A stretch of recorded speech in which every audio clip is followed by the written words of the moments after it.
सध्या राजभवनामध्ये राज्यपालांचा शपथविधी सोहळा सुरू होतो।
तर राजभवनामध्ये अगदी काहीच वेळामध्ये राज्यपाल हे शपथ घेणार आहेत।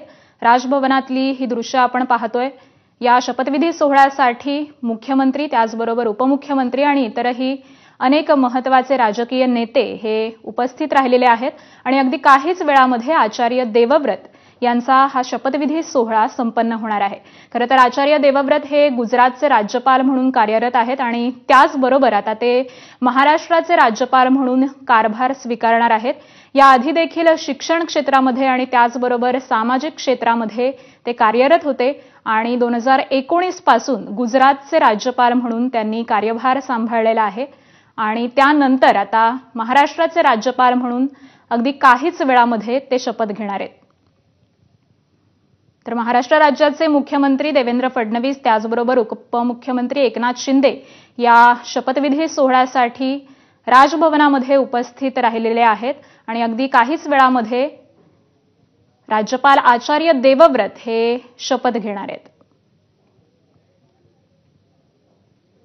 2019 पासून गुजरातचे राज्यपाल म्हणून त्यांनी कार्यभार सांभाळलेला आहे। त्याआधी 2016 ते 19 या कालावधीमध्ये ते हिमाचल प्रदेशचे देखील राज्यपाल होते।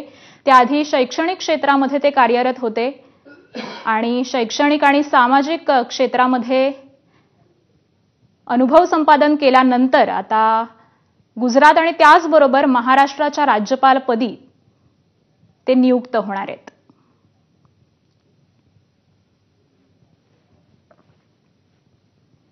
मुख्यमंत्री देवेंद्र फडणवीस, त्याचबरोबर उपमुख्यमंत्री एकनाथ शिंदे आणि मुंबई उच्च न्यायालयाचे न्यायाधीश हे देखील या शपथविधी सोहळ्यासाठी उपस्थित राहिलेले आहेत।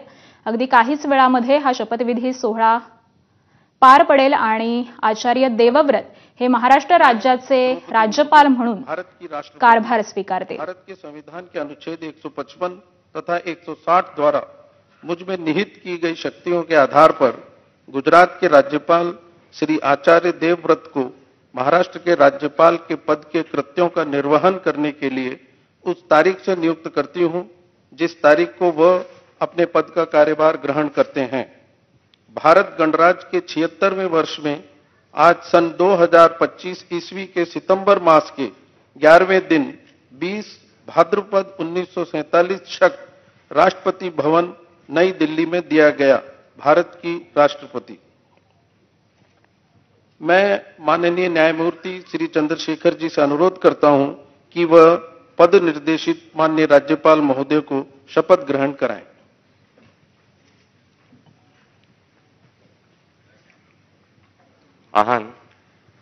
अहम देवव्रतः ईश्वरस्य शपथं गृह्णामि यदहं श्रद्धापूर्वकं महाराष्ट्रस्य राज्यपाल पदस्य कार्यपालनं करिष्यामि एवं स्वसकल योग्यतया संविधानस्य विधेश्च परिरक्षणं संरक्षणं प्रतिरक्षणं च करिष्यामि एवं अहम महाराष्ट्रस्य जनानां सेवायां कल्याणे च निरतो भविष्यामि।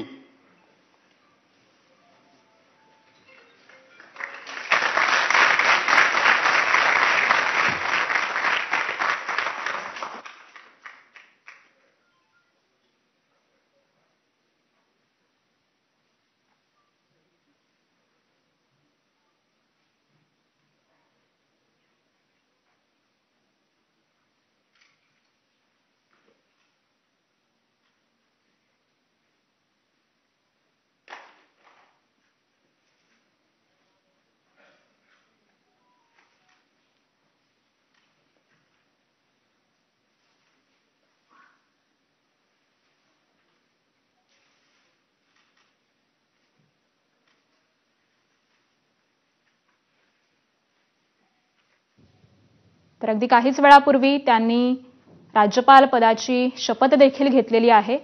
या कार्यक्रमाला मुख्यमंत्री देवेंद्र फडणवीस त्याचबरोबर उपमुख्यमंत्री एकनाथ शिंदे हे देखील उपस्थित आहेत आणि हा शपथविधी अगदी काहीच वेळापूर्वी पार पडलेला आहे।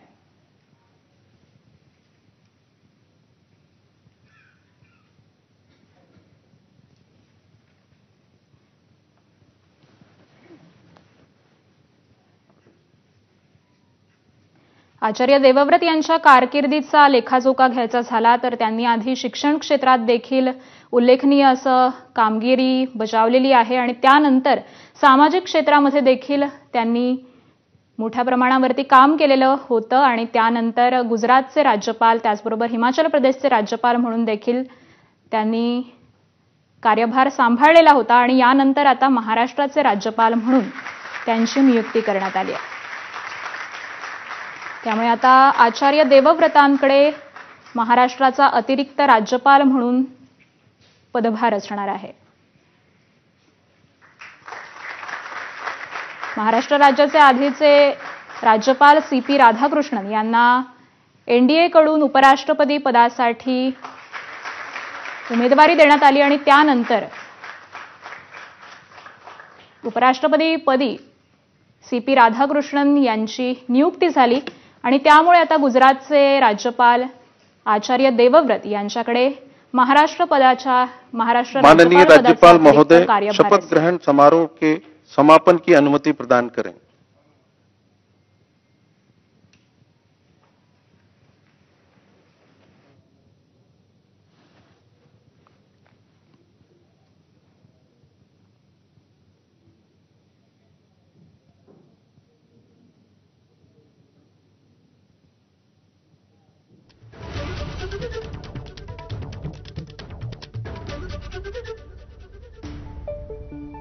त्यामुळे आता आचार्य देवव्रत यांचा शपथविधी सोहळा हा पार पडलेला आहे। अगदी काहीच वेळापूर्वी त्यांनी राज्यपाल पदाची शपथ घेतलेली आहे। त्यामुळे आचार्य देवव्रत हे महाराष्ट्राचे नवे राज्यपाल म्हणून आता कार्यभार सांभाळणार आहेत। कालच मुंबईमध्ये ते दाखल झालेले होते आणि आज राजभवनामध्ये हा शपथविधी सोहळा इथं संपन्न होतोय। आचार्य देवव्रत यांनी नुकतीच राज्यपाल पदाची शपथ घेतलेली आहे। या कार्यक्रमाला अनेक राजकीय नेते मंडळी, महाराष्ट्र राज्याचे मुख्यमंत्री त्याचबरोबर उपमुख्यमंत्री आणि मुंबई न्यायालयाचे न्यायाधीश हे देखील उपस्थित आहेत आणि या सगळ्यांच्या उपस्थितीमध्येच आचार्य देवव्रत यांनी नुकतीच राज्यपाल पदाची शपथ घेतलेली आहे।